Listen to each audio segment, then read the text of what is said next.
on this week's episode, we had taken our attention on the recent concluded National Sports Festival titled Edo 2020. After 2 weeks of competition in some of the best sports facilities in the West African sub-region, the Edo 2020 National Sports Festival will come to an end, I think today or tomorrow, right? Today. Oh, yes, today. So the Vice President is Excellency Professor Yemi Osinbajo, who will be there to attend the grand finale. So thus far, Delta had won 124 gold medals and 91 silver and 82 bronze medals for a total of 298 medals. And Delta is followed by the host as well, and that's Edo to be precise, which has won 103 gold medals, 97 silver and 85 bronze medals for a total of 285. It has been an exciting one, and on Real Talk with Kike will be showcasing all the sports festival. And to discuss this event and other sports developments in our great country in sports, I have with me in the studio, and he is a sports journalist and former Super Eagles media officer. I want to call him media manager. He is no other than Toyi Ibitoye. How can I have that? He's a good-looking man. Welcome on the show today. He's a grand...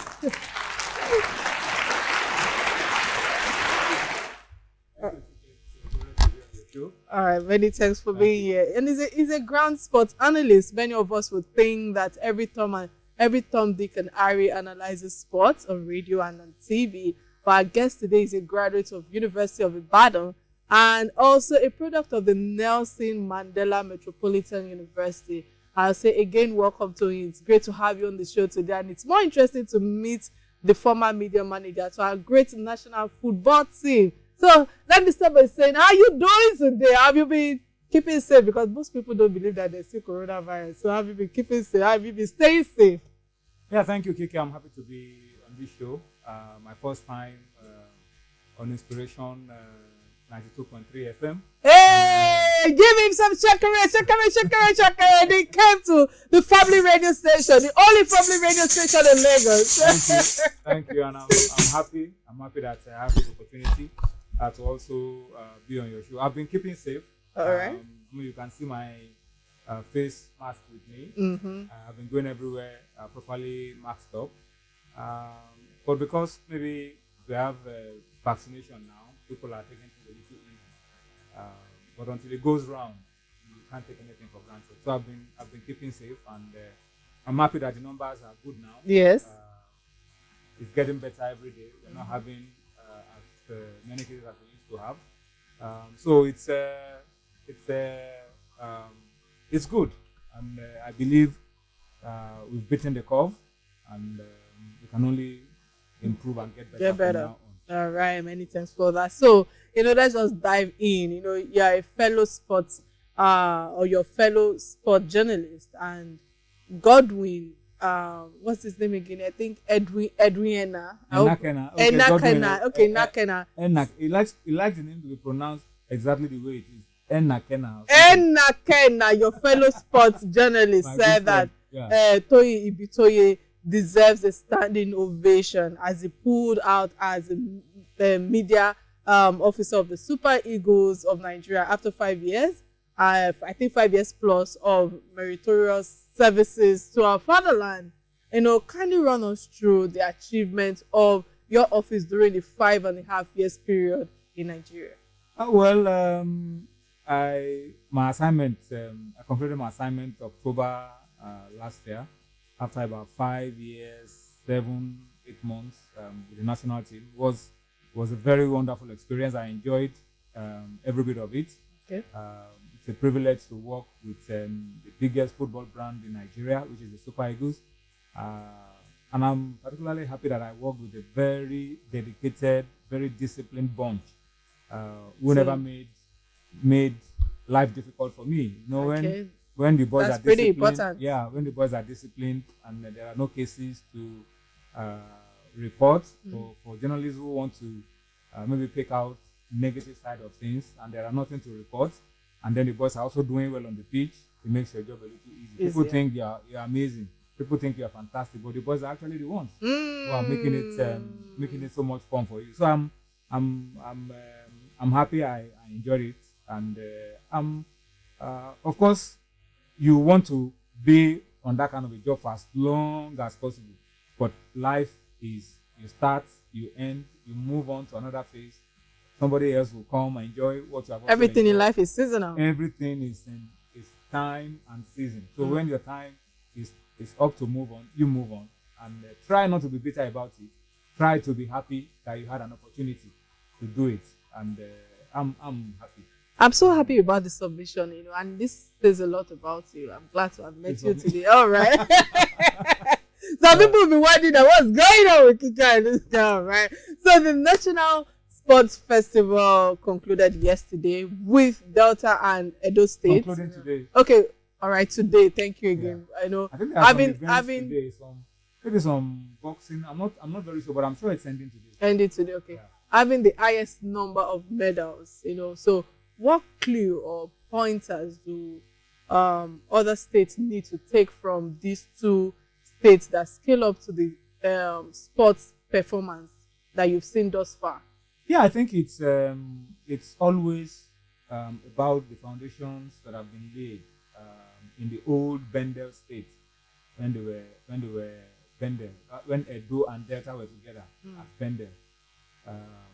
They had a lot of, leaders with foresight who were sports loving and who laid the foundation for what we see in Delta and Edo today in terms of sports development. Names that readily come to mind. One name that readily comes to mind is Samuel Obomudia, who was, I think, the military governor at one point in Bendel State. He laid the foundation for sports development. They put facilities in place. He encouraged a lot of the young people to take sports.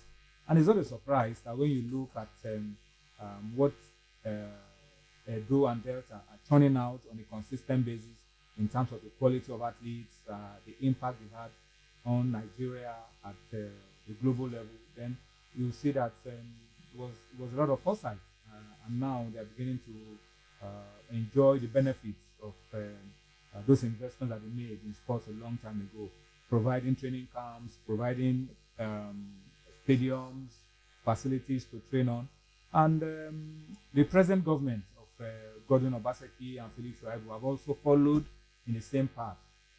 They've upgraded facilities. You were talking about the facilities in Edo State as being some of the best right now in Nigeria, perhaps sub-Saharan Africa and all of that.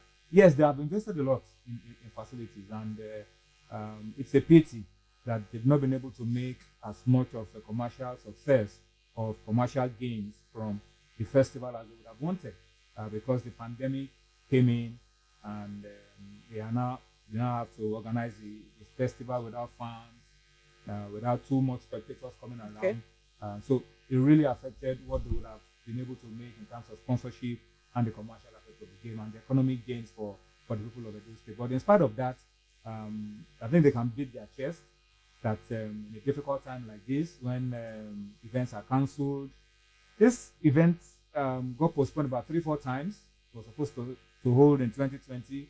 They moved it like 3 times, and then they moved it to February 2021, and then a day or two to the commencement. We've seen the end of it. They moved it to April, but thankfully it has come now, and it's ending. And it may not be the best that we've seen, but definitely it's not the worst. And I think the Edo people can beat their chest that yes, they were able to pull this off. All right. So let me use this opportunity to open our phone lines. Please, you can call us on 0700 923 923 923. Again, 0700 923 923 923. And of course, you can send us a WhatsApp message on 0817 313 6193. Let's hear your perspective on the topic at hand. If you have any questions for our guests, please go ahead. Hit us with your comments, your queries, any contribution you want to make today. This is the opportunity you have. All right. So I know Edo State has a good record for sports, and they just concluded, today, the Edo National Sports Festival. So Edo State produced some of our finest athletes, So how well do we manage our sports festival to attain global audience and investment? Yeah, it's the National Sports Festival is our own Olympics. I mean, what the Olympic Games, what it is to the world is what the National Sports Festival should be to Nigeria. So we really need to take it with all the seriousness it deserves. It is supposed to be an avenue for us to discover athletes, of course, an opportunity for us to expose them, and an opportunity for the states. You know, all the states are supposed to be making efforts at developing sports in their own way. And when you look at the beauty of our nation, the diversity of Nigeria, we are supposed to be able to develop sports based on the comparative advantage that you have. Let me give an example.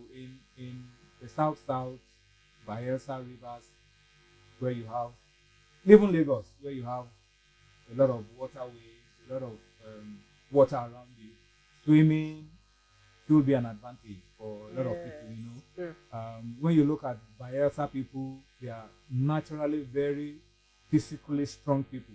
That's why they are good in wrestling. When you look at Benue, for example, they are also very physically strong. Benue, Kogi, the Middle Belt, Plateau, they have people with a lot of stamina who can do long distance races. And then in the north, the same thing. So we have diversity, and developing our sports along those lines is supposed to help us to bring out athletes in different categories, in different sports that will be able to. So listening to you talking about that, so it brings to mind when it comes to importation and exportation, because that's how it sounds to me right now. So, but yeah, you have comparative advantage. Exactly, but just like arts, culture, music, entertainment are products we sell abroad. So are sports. So football has the highest fans. I stand to be corrected. I think so. There's no doubt about it. Football Okay. is number one So how sport. can we improve on what we have now in terms of importation and exportation on our local stars? Yeah, football is the number one sport in Nigeria. Football is a very powerful tool, unifying tool in Nigeria. I mean, the only very few things can compete for the attention of Nigerians when an international football competition is going on and Nigeria is doing well.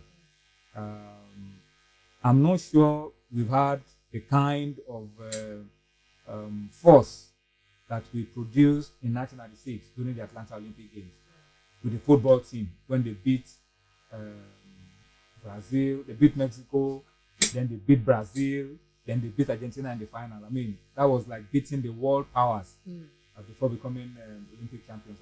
I'm not sure any sports event in the world has ever unified Nigerians the way the Atlanta Olympics unified us. And nobody was thinking about this guy is Yoruba, or this guy is Igbo, or this guy is South. Everybody was just talking about the football. You didn't even bother to know where JJ is from, or where Joseph Brosu is from, or where Taribo West is from, or Teslim Balogun. All you wanted is Nigeria is winning. So that's the power of football. And it also, for me, shows the kind of attention that we should give to the game in Nigeria, the power that it possesses.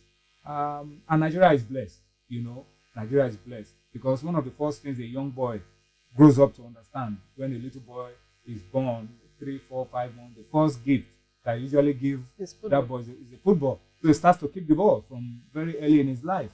And football is so easy to understand. It's very easy to understand the rules of the game. I mean, 11 against 11, don't touch the ball with your hands. You kick into this rectangular box, and you have a goal. So very easy from early on in your life to play the game. So it's been an opportunity for a lot of people to explore their talents abroad and be able to attract international attention to Nigeria.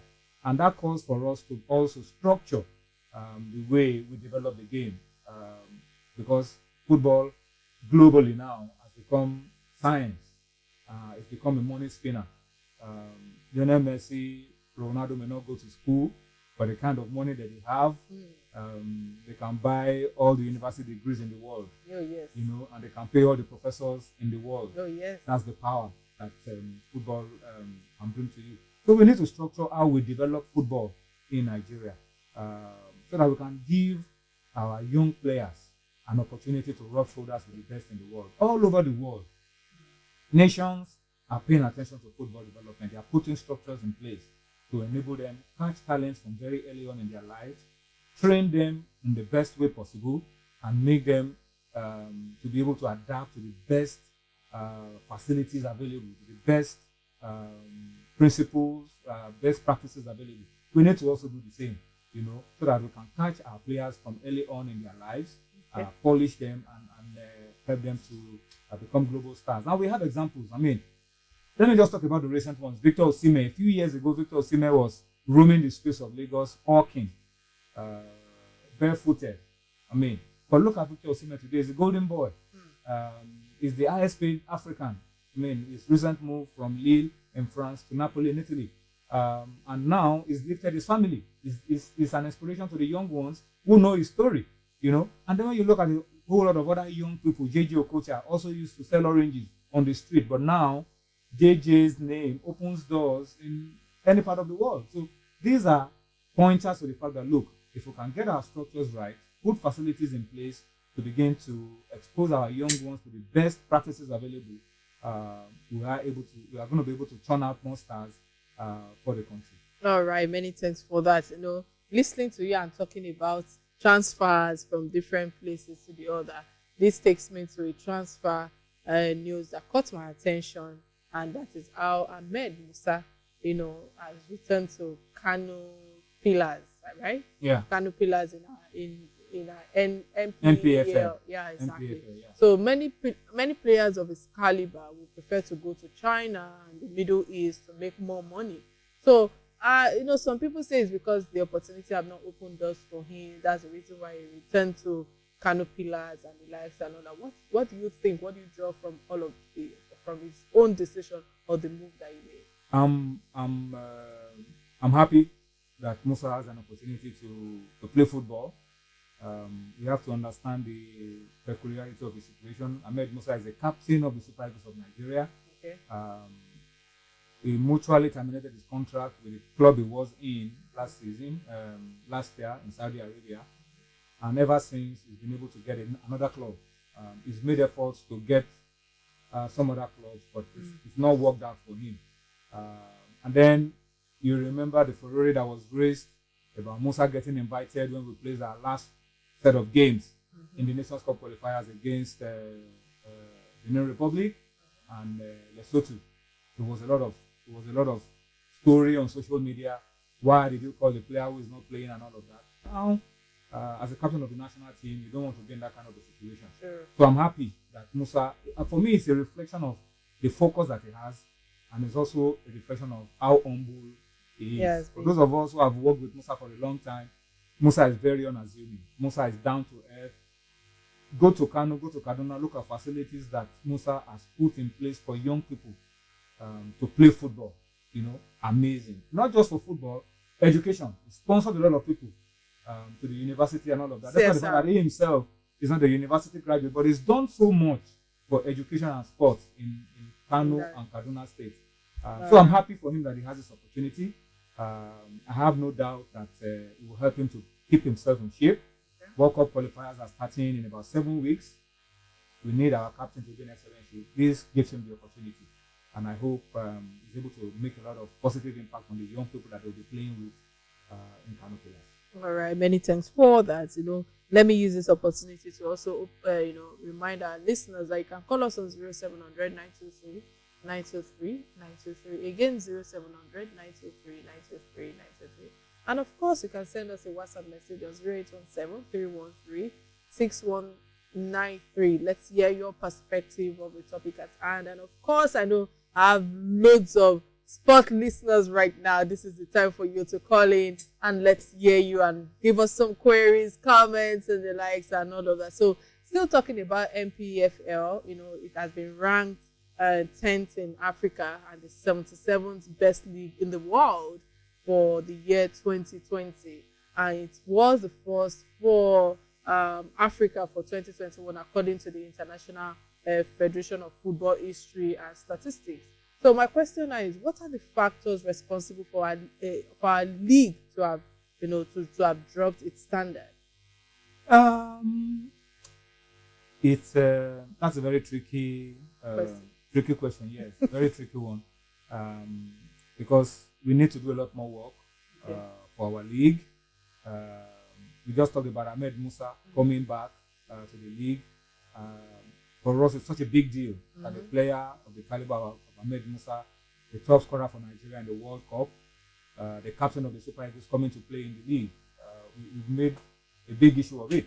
But the fact of the case is that in other countries like South Africa, like Brazil, it's a norm that you come home and play and relaunch your career. And playing at home, you get almost the same quality of training and the facilities that you get in any part of the world.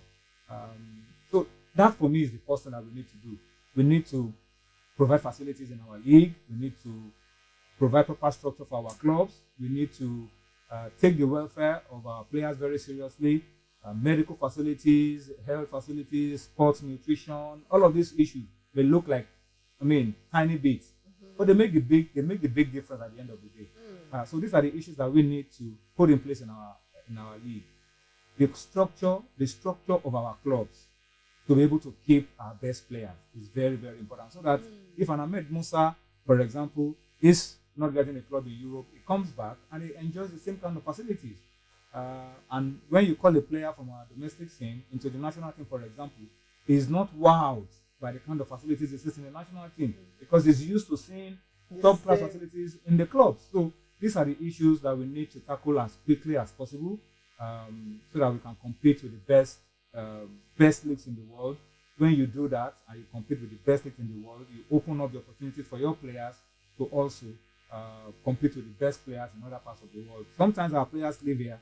When they get to Europe, the first 2-3 months, they are wowed by what they see. And it's almost becoming like inferiority complex, For some, they are fired up to say, look, I was playing on a pitch that was not close to this in any way. Now I'm here. That means I can do a lot better. So we need to begin to look at things like this and put the right structures in place for football. All right, many thanks for that. So, speaking about our national team, many believe that Roy, the white witch, the white witch doctor, exactly, is a goal-oriented coach, and he has secured our qualification for AFCON in 2021.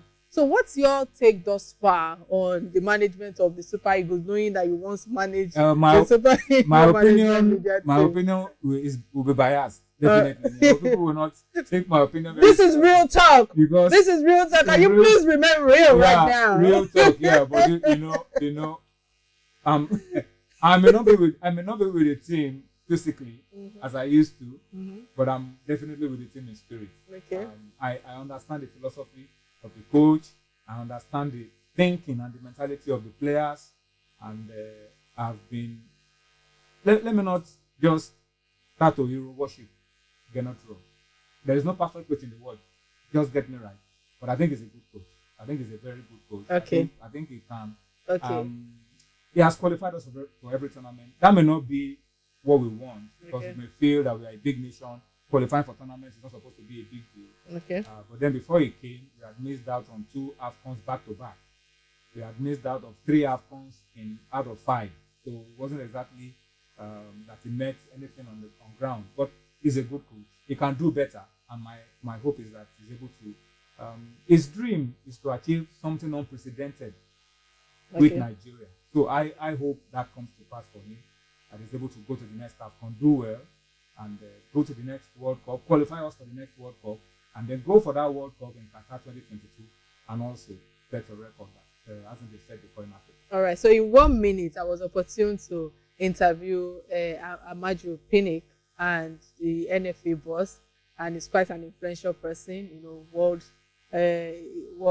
governing bodies for sports and FIFA. yeah, exactly. FIFA, so what do you make of his tenure and how do you think that it plans to take Nigerian soccer to the next level in 30 seconds? He's done well. Okay. He's done well. Again, just like Raw, I'm very close to him. So my opinion, people may look at my opinion and spill what else would he say. But I think he's done very well. Amaju has done well. I'm not sure we could have gotten a better person at this time that we're in. Okay. Because of what he was been able to achieve in terms of private sector involvement, sponsorship for the national team. They can always do better, you know. They can always do better. But I think he's done well.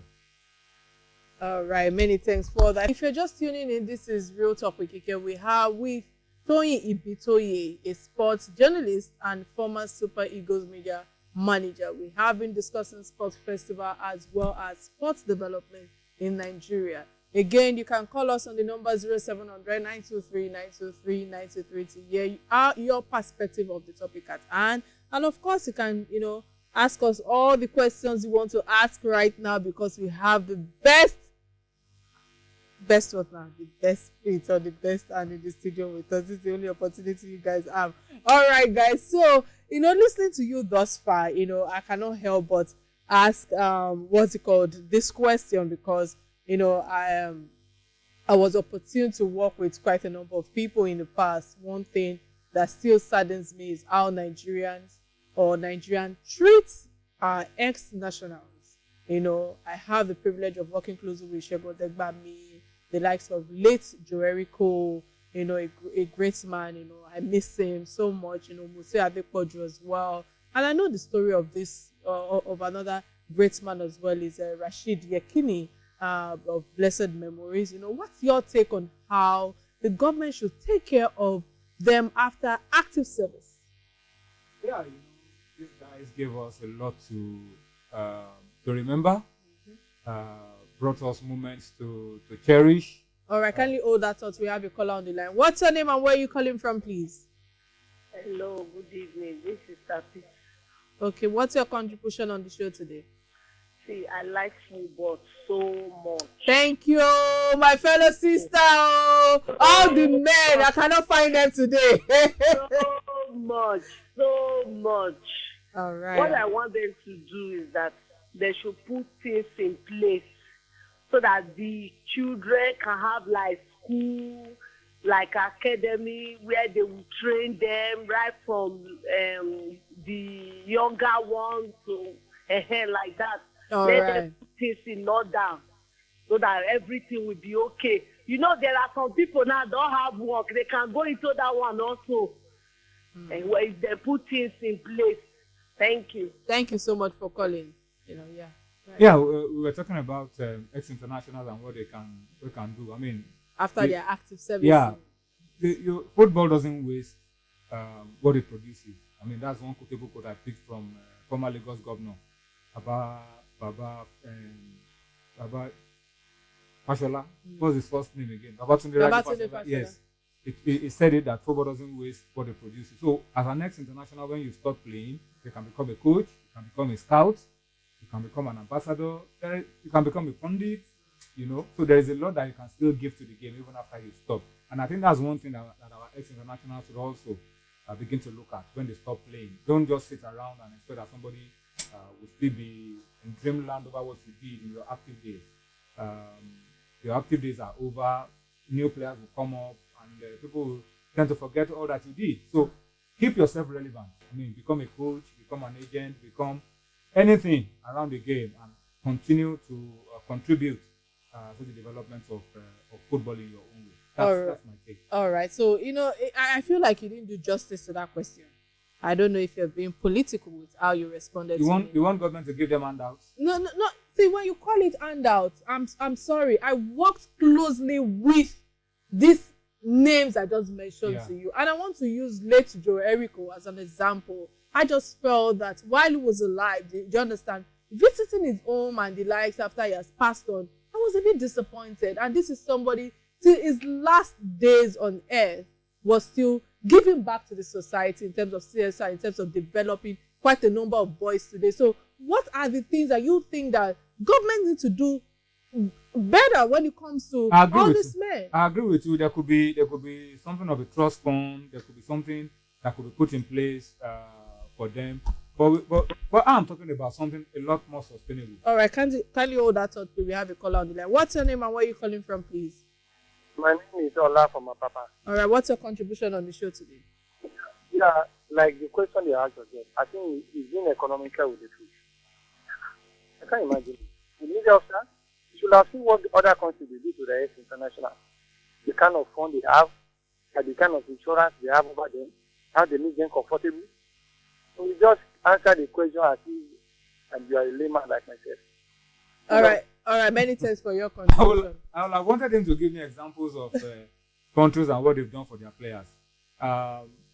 Look, the sustainable thing to do really is for you to make a while the sun shines. You were not playing for free in your playing days. You were paid your bonuses and allowances. And for me, that you were a footballer doesn't make you more special than maybe a teacher or the soldier, you know.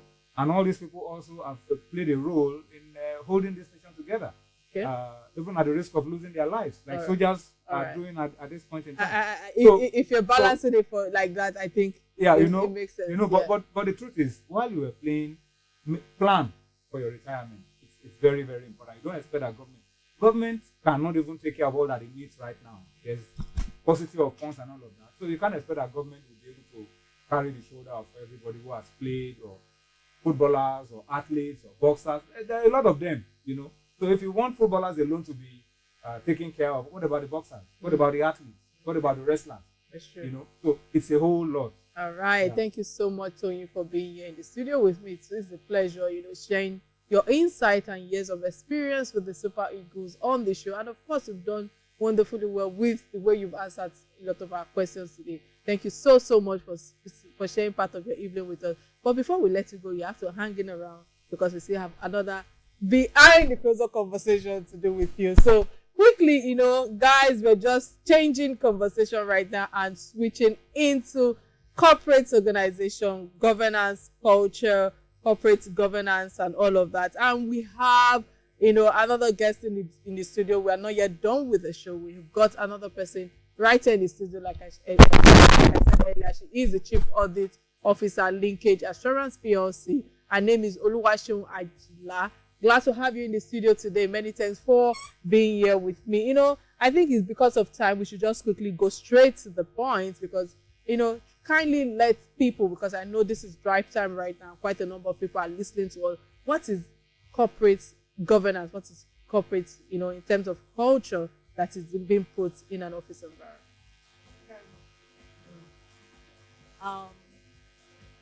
In the corporate space today, the contemporary thing is to let every stakeholder understand the fact that they have a role to play in having an excellent and healthy corporate environment. Gone are the days when you load the whole of responsibility on the employer, that they have the responsibility for providing the corporate place being culturally healthy. Employees have a role, board has a role, and so senior management also have a role. I can want to start from the one of the employee. What role do you have to play in this?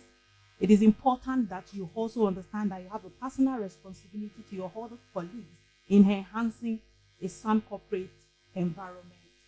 What is your attitude to corporate bullying? Employers are not going to have to do that for you.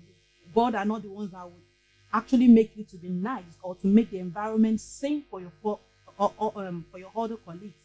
What about disclosure? When you experience corporate bullying from your other colleagues or senior colleagues, what is your reaction to this? Do you just suck it in that, this person is high up there, I just want to protect myself? Because if you're not escalating to human resources, you're not escalating to management.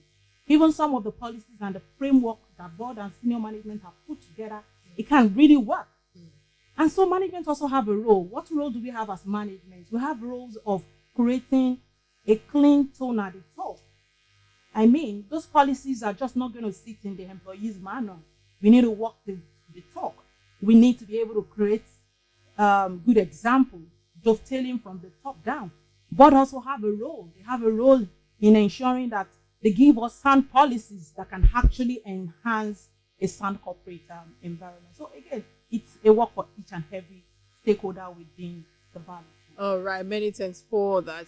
But listening to you, it is important for me to also, let you understand that there are quite a number of people listening to you right now, and I know that they had to deal with a toxic boss. What are the tips you can share or on handling toxicity in an office environment? You are talking about people going to HR. There are times that there are a lot of hierarchies in this organization that stops a lot of effective or active actions that should take place to checkmate a lot of these people. So what's that tip that you can share with them right now for those who are experiencing that and are listening to you? Thank you, Kike.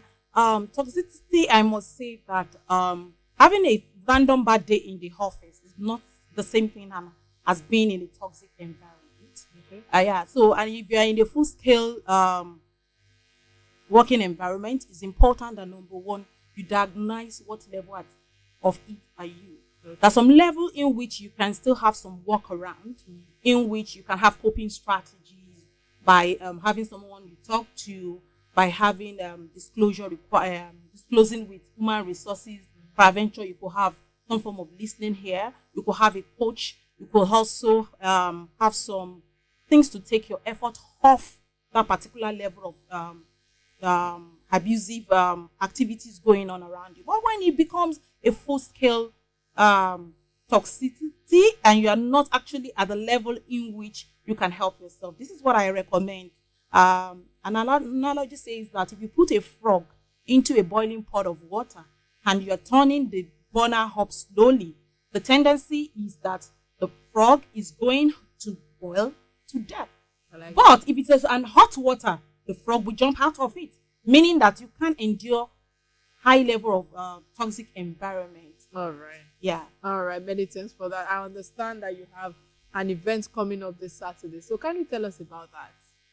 Okay. So it's a book that I authored titled The Diary of a Corporate Survivor, and which actually handles a lot of strategies in which employers and management, employers of labor, can also look into ways of helping the organization with a sound corporate environment, what employees are also supposed to do, and toolkits that can guide them in navigating through this very sensitive topic. So it will be unveiling right here in Lagos, Saturday, 17th of April, at Lily Gate Hotel. There will be a live event. Can I keep this one?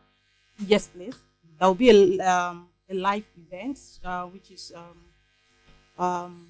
strictly by invitation to be able to observe COVID-19 protocol. Again, it will also be happening live for people that are willing to stream online. So I hope for us to be able to engage together and to share tips and to unveil this super amazing manuscript to the whole world. All right, you guys heard it from Sheun Ajila, right? Correct?